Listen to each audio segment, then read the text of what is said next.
انزل بمعلقتين سمنه بلدي بالشكل ده كده، وهبدا انزل بمعلقه توم كبيره، توم معلقه واحده بس عشان احنا حطينا على العيش معلقه قبل كده عشان التوم بتاعنا برده مبقاش كتير.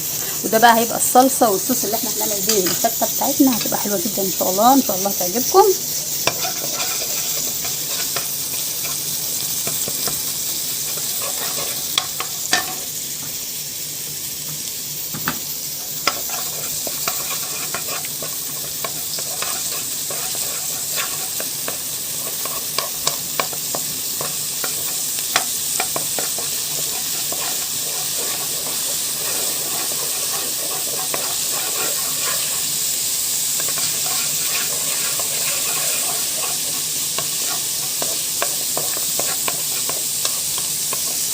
اقلبه كده لحد ما يحمر معايا وياخد اللون بتاعنا الذهبي الجميل كده.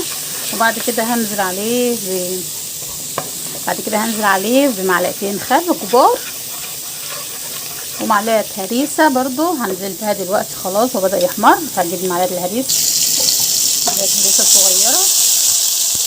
شايفين الثوم بتاعنا بدا ريحته تطلع وواخد اللون الذهبي الجميل بتاعنا زي ما احنا شايفين ان شاء الله. بقت ريحه جميله جميله. وهبدا انزل بمعلقتين خل.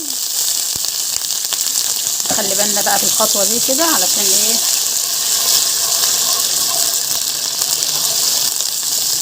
الريحه تحفه الصراحه تحفه.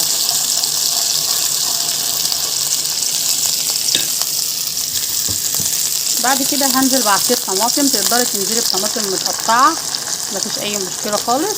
واسيبها بقى احط لها ملح نبدا نحط البهارات بتاعتنا.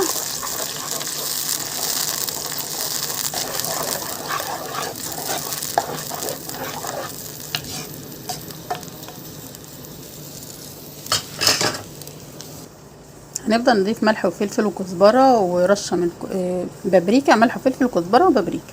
هنبدا ندي معلقه صغيره من كل حاجه كده، ونبدا ننزل على الصوص بتاعنا او الصلصه بتاعتنا بتاعت الفته. اسيبها بقى كده تتسبك شويه وتكون الشوربه بتاعتي اتظبطت. ابدا اضيف عليها كبشتين شوربه كده.